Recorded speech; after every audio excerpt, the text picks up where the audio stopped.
ขึ้นไปเลยไปขึ้นไปเลยนะตามกันไม่ถูกให้มานี่มานี่มานี่มานี่มาไม่พอ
แล้วก็ไปนี่เนี่ยก็ตลาดนี่ก็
ยังไม่ถวาย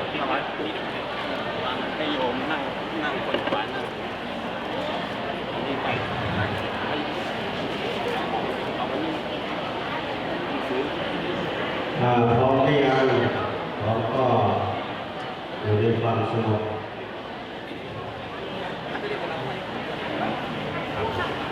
หลังจากพร้อมก็จะได้เจริญพรท่านเจ้าภาพจะได้จุดธูปเทียนบูชาพระรัตนตรัยแล้วก็จะมาไหว้พระศีลแล้วก็จะถวายกฐินลำดับต่อไปก็ขอเจริญพรนาวาเอกอนันต์สิริสวัสดิ์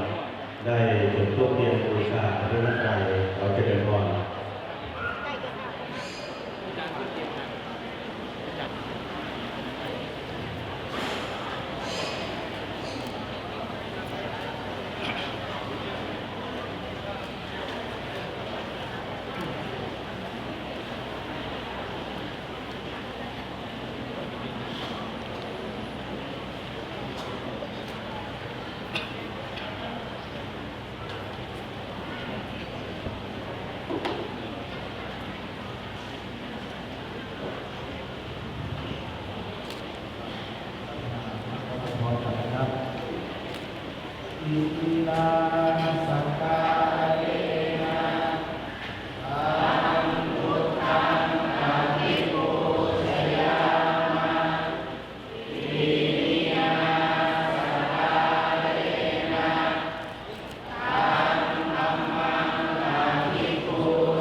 กัจฉามิ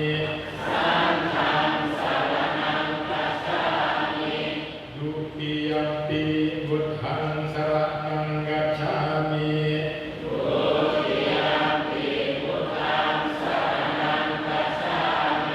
ดุติยมปิธัมมังสรณังกัจฉามิ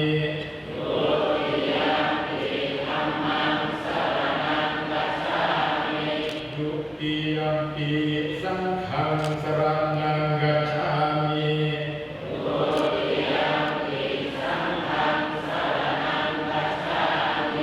ตติยมปิพุทธังสรณังกัจฉามิ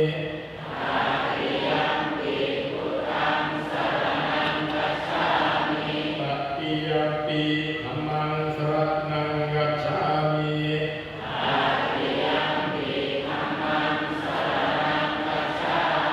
ตติยมปิสังฆังสรณังกัจฉามิ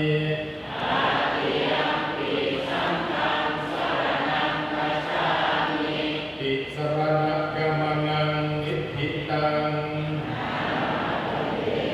ปานาติปาตาเวระมณีสิกขาปะทังสมาธิยามิ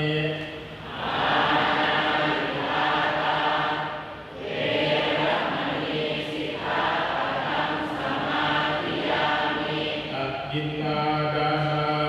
เวระมณีสิกขาปะทังสมาธิยามิ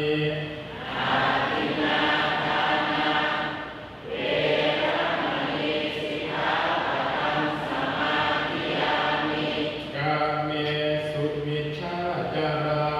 เวระมณีสิกขาปะทังสมาธิยามิ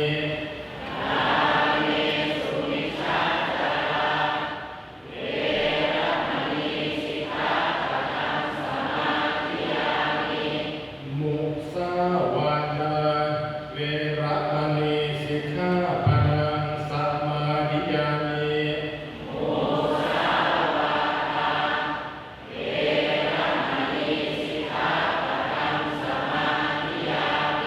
สุราเมรยมัชฌัปมาดัฏฐานาเวระมณีสิกขาปะทังสมาธิยามิ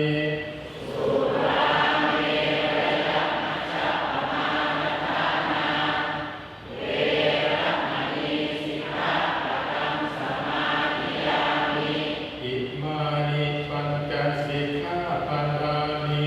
สีเลนะสุขติยันติสีเลนะโภคสัมปนนาสีเลนะนิพพุติยันติตัสสมาสีลังวิสุทธิ สวัสดีท่านสิริสวัสดิ์พระเจริญพรด้านหน้าที่ผ้าขาวท่านเจ้าภาพด้านหน้าเลยคำกล่าวมีไม่ยยงพระเจริญพรด้านหน้าจริงเอาผืนผ้าขาวขึ้นคำกล่าวก็ผิดไปที่พ่อบอกที่พ่อบอกก่อนที่พ่อบอกนะอายุพระขาวอายุพระขาวนั่นให้เราเองนะเจ้าภาพมีความใครบ้างเพิ่มหน่อยก็คนสุพิสิทธิ์มีสรุปของคนด้วย เราไปข้างๆการได้จ้ะ สวัสดีท่านสิริสวัสดิ์แล้วก็คนสุพิสิทธิ์มีสรุปของคนแล้วก็มีคนโรงเรียนอีไทยส่งแล้วก็ผ้าขาวของพระมาดึงไว้ยกขึ้นไว้ยกขึ้นไว้เราตัวแทนเจ้าภาพ แบ่งกันไม่ครับพี่เดือนอยู่ไหนแล้วผมทำวันเอามาที่ใส่เอามาให้ ประธานก็ยกขึ้นมาครูบาอันนี้ก็ขึ้นมาข้างหน้าการ เอาให้โยมจับได้ถือไว้ของพี่เดือน เดือน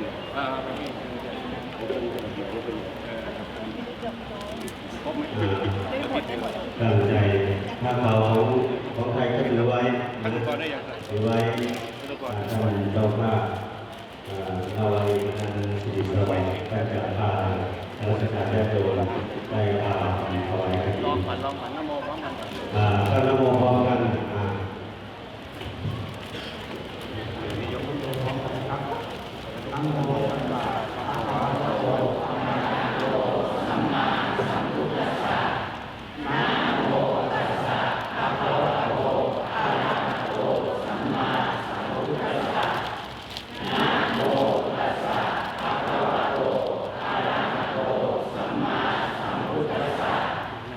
มังคันเต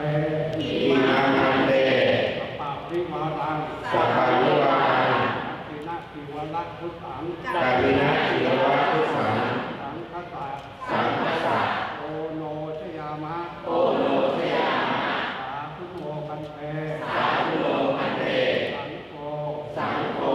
อิมัง อิมัง สัพพะริวารัง สัพพะริวารัง ตินะทิวรักพุทธัง กาลินะจิรวัตทุสัง ปฏิคัมหาโต ปฏิคันหาตุ ปฏิฆะเอตังวาตา ปฏิคันเทตวาสะ ทิพินาทิเตนะ ยิมิยาทุเสนะ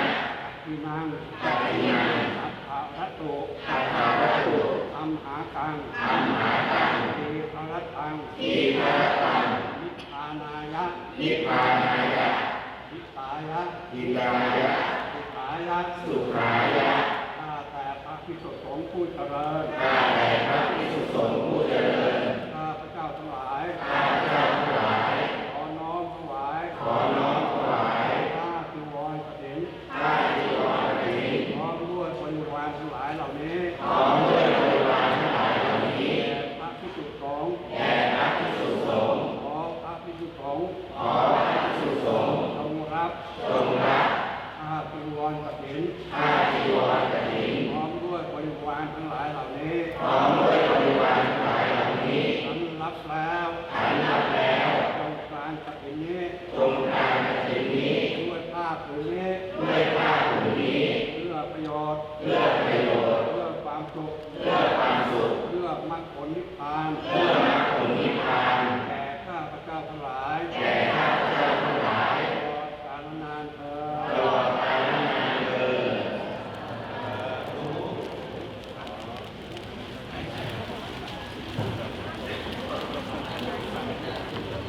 เอาวันด้านการญาติโยมที่นำผ้าขาวมาก็ส่งต่อวันที่เป็นบริวารนำมาเลยบริวารมาส่งต่อมาเลยที่มีผ้าขาววางข้างๆเลยเดี๋ยวจะมีครูบาอาจารย์จัดวางเลยถ้าไม่สะดวกหน้าที่เราทับแค่ด้วยศรัทธาก็ส่งต่อมาได้วางไว้เลย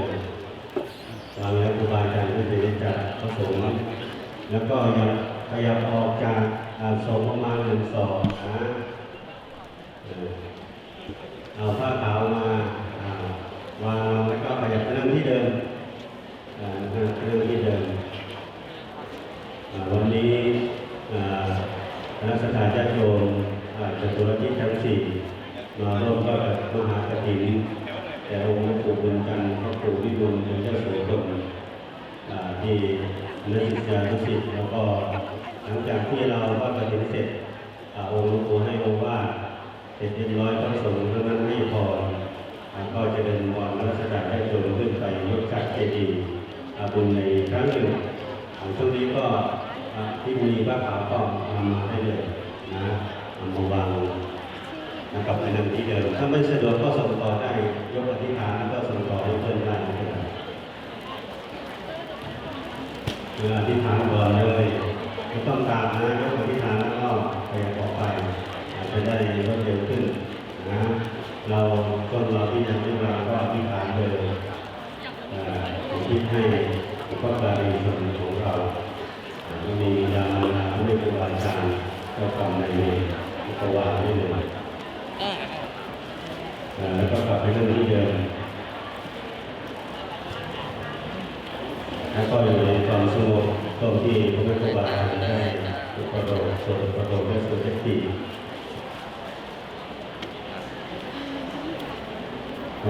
อธิษฐานแล้วก็วางแล้วก็ขยับออกไปเรื่อยๆไม่ต้องกราบนะจะได้รู้เร็วขึ้นยกอธิษฐานเลย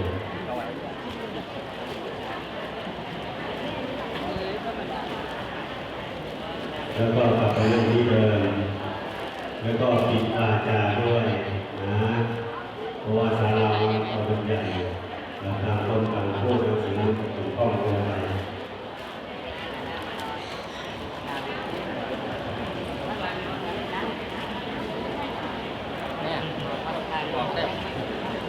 หมดที่ยังไปขยับเข้ามาอธิษฐานของเราเลย เขาไม่เป็นคันคนใส่ไปได้ได้คันคนหนึ่งก็ได้ไปรับแจกมา วันนี้ดักวันนี้ดัก โดยที่อยู่ฝั่งหน้าตาสงนะก็ขยับออกจากตาสงประมาณ1 ศอกนะหลังจากที่วาจารย์วางบริวารที่เรียบร้อยขอให้ขยับออกจากตาสงโยมพ่อนำไว้ก็โยมพ่อแต่ถ้าไม่สะดวกก็นั่งโต๊ะได้เลยนะ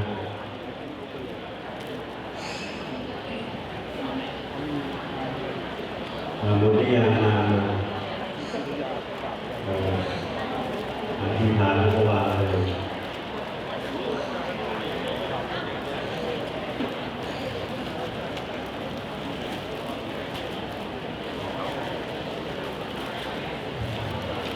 วันนี้เราเป็นกระทานที่องค์หลวงปู่บุญมีท่านได้แสดงธรรมเมื่อคืนนี้บุญการแต่ว่าบุญพระป่านั้นทำได้ทุกเวลาแต่ว่าบุญพระปัญญานั้นมีระยะเวลาแค่เดือนวันลอยกระทงวันสุดท้ายที่จะถวายกฐินได้ฉะนั้นวันนี้เรามาถวายมหากฐินเพราะว่ามหาอะไรเป็นมหาใหญ่เป็นมหากฐินที่จะตุลทิศญาติโยมเป็นตัวแทนที่สุยาสิทธิ์ขององค์หลวงปู่บุญจันทร์ระดับปุญโญเดินทางมาจากตุลทิศทั้ง4มาร่วมทอดมหากฐินในครั้งนี้ศาลาของหลวงปู่ก็รองรับพระสังฆาธิการได้ถึง1,200ศาลาก็ใหญ่เพราะว่ารองรับพระสังฆาธิการได้ฉะนั้นญาติโยมก็มีภาคก็ลงมาที่เป็นบริวารมาร่วมกับท่านเจ้าภาพก็มีนวเอกอนันต์ศรีสวัสดิ์และพระคุณพิสิทธิ์วิศรุธรรมรงค์แล้วก็พระศิษยานุศิษย์ของหลวงปู่ที่เดินทางมาจากประเทศทั้ง4หลังจากที่วางข้าวเสร็จเป็นที่เรียบร้อยพระสงฆ์ก็จะได้สรุปประโดดแล้วก็มีการเสด็จที่ลำดับต่อไปขยับเข้ามาเอาวางแล้วก็ประยุงยายหน่อยมันขึ้นแล้ว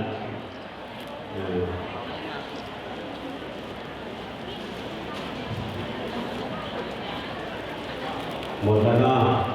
หมดแล้วก็อยู่ในความสงบพยายามออกจากการโสมมา1 ศอกด้านหน้ากั้นที่อัดสูงอยู่ในความสงบพุทโธไว้พุทโธไว้มือขวาทับมือซ้ายพุทโธไว้นะพระที่อยู่จำพรรษาให้เข้ามาอยู่ในที่นี้หมดหลวงปู่ว่าอยู่ในนอกเข้ามาในอาสมให้หมดแล้วเนาะหมดแล้วก็สงฆ์จะได้เสริมได้จริงทางมันวัดพุทธิ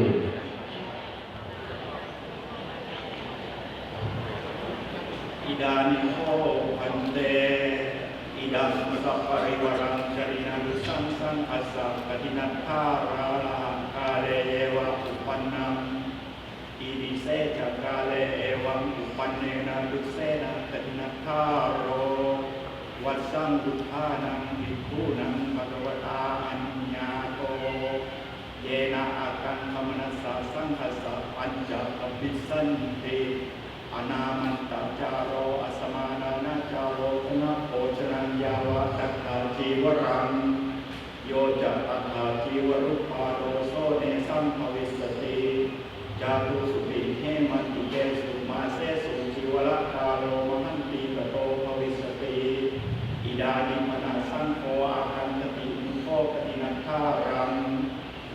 มุนากันติอาคังคาคันเต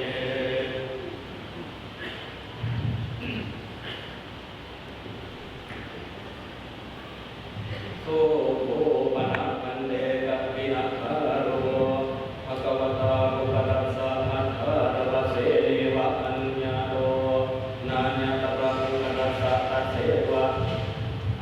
อัตตังโมติกัตินาติอิมุตังภควตานะสังโฆวากันุวากัปปินังคารเตสังฆัสสะจักนัสสะจักสามัคคิยาภุคตัสเสวะอัฏฐาราสังฆัสสะปิกนัสสะปิตัสเสวะภุคตัสสะปิอัตตังโมติกัตินังอิกานิกัสสิมังกัปปินังสันตัสสามะกัปปินังอริอุมโยจินติวโรวาอุปรติวโตวาโยวาปนังกุสหิจติอเจวะติวรกัมมังมิภาเปตวาสัพพวิภานังอปริหาเปตวากัปปินังอริอุมสัมมัตโตภวิสติ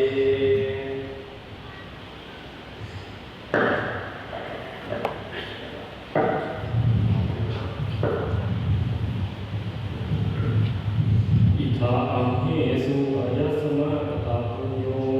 สัพพะมหะโลภะสุโตธรรมะคารโรวิญญาทาโรสัพพะมุจจารินังสันดัสสะโกสมานะปะโกสมุเตจโกสัมปันนังสังโฆวะหุนังวะจาริโกวะหุนวะวะระโกวะมุสาสโกสมัตโตตะตังตังวิริยะกัมมังวิโกเตตวะกัจฉินังตาริโกมัญญังมหาเนวังสัพโพยังสังโฆอิมังสัพพะริวารังปะกินานุสังโฆอายัสสมะโตกตาปุญญาสาตาตุกาโม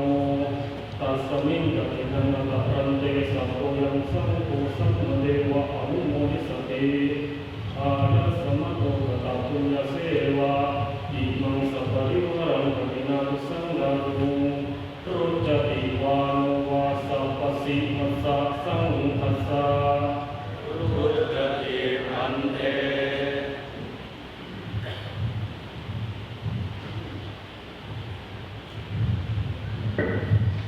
ยาริยสมัตโตกตปุญญาสะเอวังสปริภารังกตินาตุสังฆาภูมิสัพพะสิวัสสะสังฆสารุจติสัพพันเตสังโฆอิมังกตินาตุสัพพะวิภาระภูตังติจีวรังวัสสาวสิกติติกายะอัตถิตวาทายะสมัตโตกตปุญญาเสวะ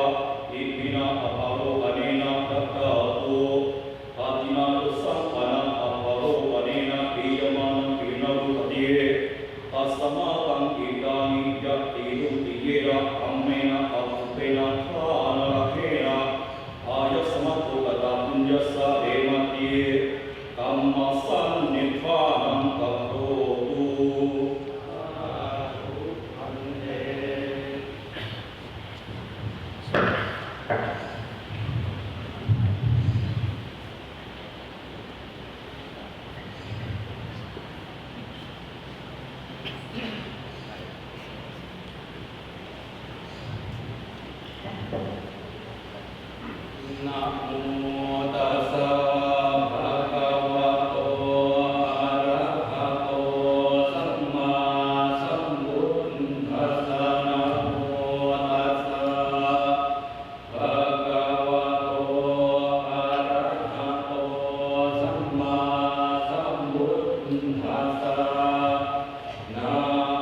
สัสสะ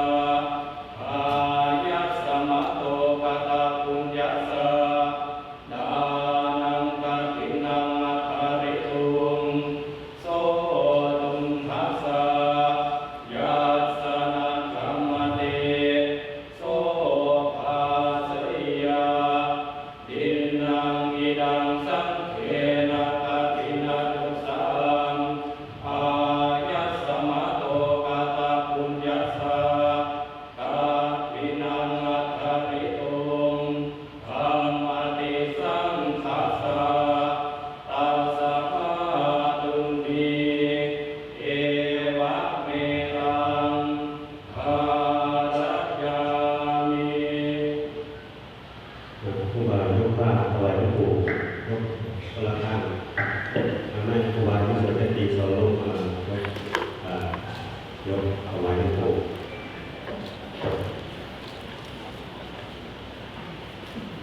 ต่อ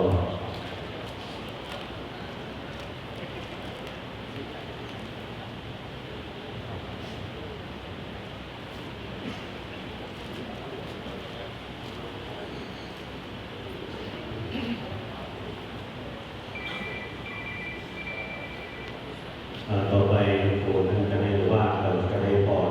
เสร็จแล้วก็จะเดินองค์น้ำพุทธมนต์ด้วย เราพูดกับคนที่นี่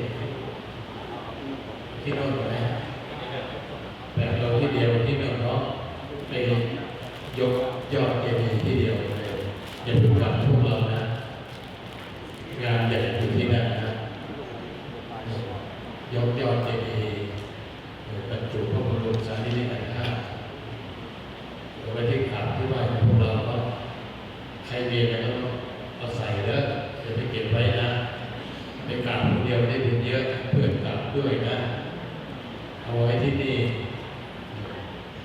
สร้างเพื่ออะไรของพวกเรานะตราบใดที่เราไปไหนกันพวกไปวนมาอยู่แถวนี้เนาะอันนี้สงฆ์บุญกุศลของพวกเราที่ทำไว้เนาะให้ตั้งใจกันวันนี้พูดไม่มากนะคนเยอะอายคนเยอะไม่รู้จะพูดยังไงอายแล้วนี่หลักใหญ่ๆว่าเนี่ยบุญกุศลพวกเราทำแล้วล่ะสำเร็จแล้วเป็นบุญมหากฐินคนเยอะมากแล้ววันนี้มากจริงๆมากกว่าทุกปีใช่ไหมครับเยอะมากปีหน้าเจอกันใหม่เนาะมีท่าน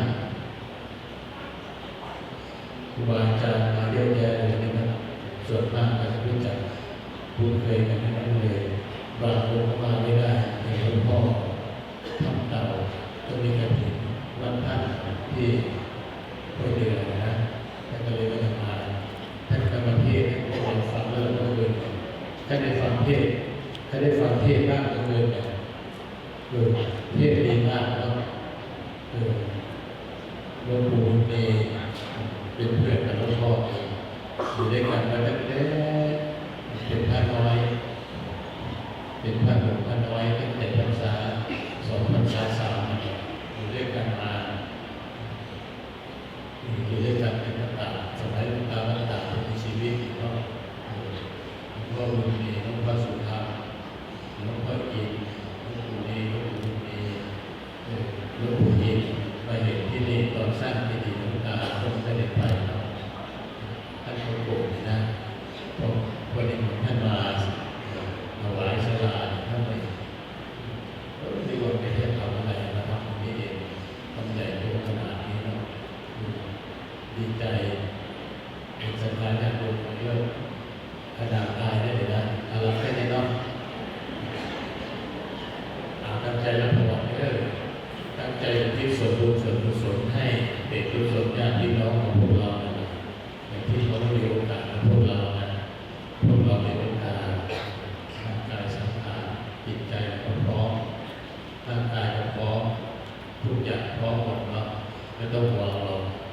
อนาคตข้างหน้าเราจะจากปัจจุบันเราทำไปแล้วไม่ต้องห่วงเป็นของเราที่อาหารดีใจด้วย ก็จะหาแผ่เมตตาให้ญาติพี่น้องเป็นส่วนของพวกเราแล้วสัพพีก่อนของพวกเราแล้วปรารถนาเอาช้าเร็วๆก็รอหน่อยเนาะรอมานานแล้วล่ะรออีกไม่ได้ไม่เป็นไรเนาะรอไปสักวันหนึ่งก็ไม่ได้ไปไหนมั้งต้นไม้ที่ปลูกดูแลรักษาเต็มที่ต้นมันดีลำมันดีเวลาที่การที่เวลาออกต้นเราเต็มที่นะบุญกุศลที่เราสะสมมาทุกภพทุกชาติสุดท้ายจะไปรวมกันนั่นแหละมันก็สะสมไปเรื่อยๆถึงการที่เวลาอยู่ไม่ได้เหมือนกันหรอกตั้งใจเนี่ยยะหาวาริวะหาปุราปริปุเรนติสาครังเอวะเมวัยโตทินังเปตานังอุปกัปปติอิจิตังวัตถิตังโกหังคิปะเมวะสมิจจตุสัพเพปุเรนตุสังกัปปะ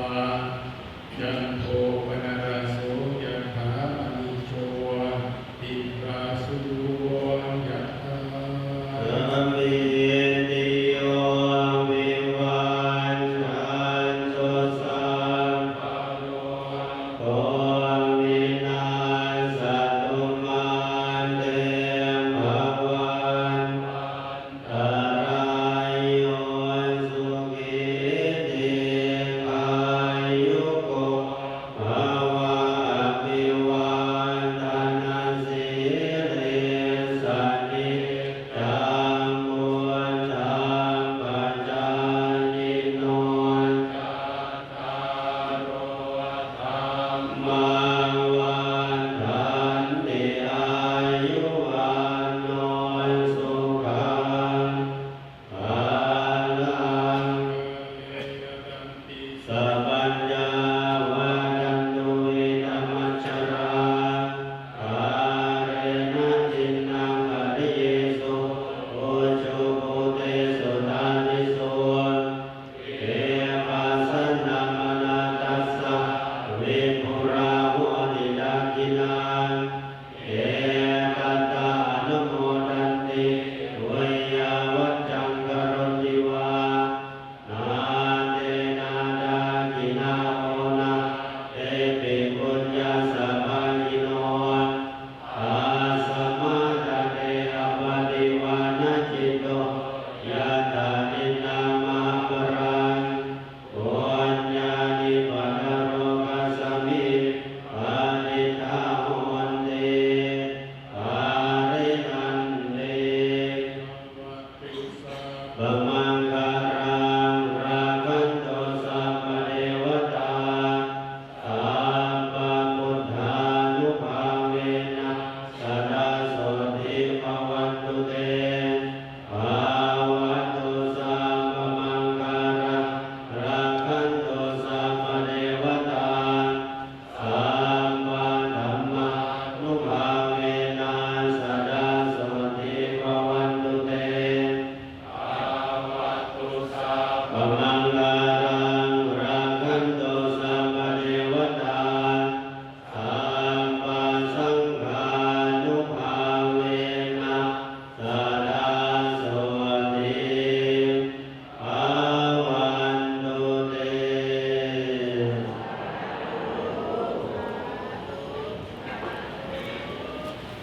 โยมเราวันนี้หน่อยประกาศยอดให้ญาติโยมได้อนุโมทนาให้จะพึ่งเด้อไหว้พระพร้อมกันโยมลงมานี่หน่อยประกาศเลยหลวงพ่อว่าประกาศยอดให้ญาติโยมได้รับทราบหน่อย พวกเราจะต่อยอดประกาศเริ่มต้นให้เขาฟังหน่อยที่ โยมอย่าพึ่งลุกเด้อมีต้นนะยังไม่มียอด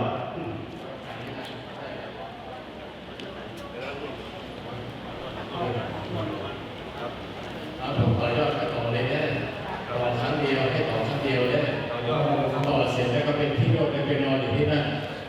ยอดสันเจดีย์พวกเรานะ พื้นฐานช่วยกันอย่าพึ่งลุก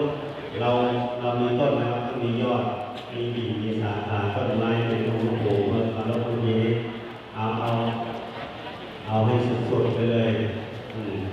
บุญให้สุดๆให้ไปเลยนะ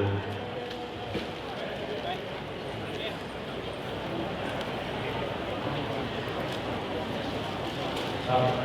ก็รู้สึกว่าขอมารับที่ร้านน้ำต่อไปข้าวเวลาครับ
ใครจะต่อยอดก็ต่อยอดนะ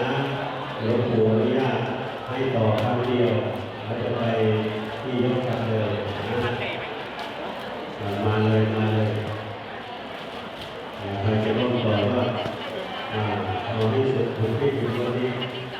หลวงปู่ที่ตาแล้วเหตุผลมันต้องสมดุลกันนะหลวงปู่พูดดีว่าถ้าถึงเวลามันออกตัวเองมันก็ถูกต้องทุกทีเราเพิ่งมาไม่ได้ท่าทางมาสบายเลยหลวงปู่ยังไม่รู้เลย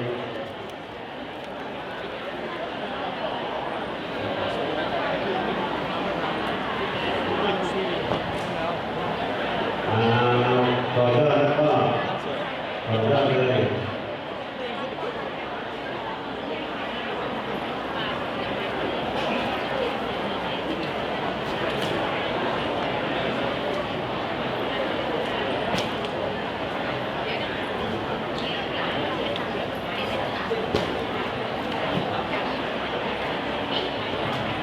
จะถอยต่อยอดไปลงนาหลวงปู่ก็มันก็ใส่ทางเลยนะขอทางด้วยวันหน้าถวายปู่เลยในโอกาสนี้เอาให้สุดๆไปเลยขอบคุณที่ตามแล้วตอนนี้ช่องหลวงปู่ที่ตามเราจะไปใส่ทางไหมที่ทางไหมมีทางจะไปรวมยอดที่นี่ขอพานด้วยขอพานต่อท่านเลยวันจะไปวันนั้นเลยไปภาวนาสมัยหลวงปู่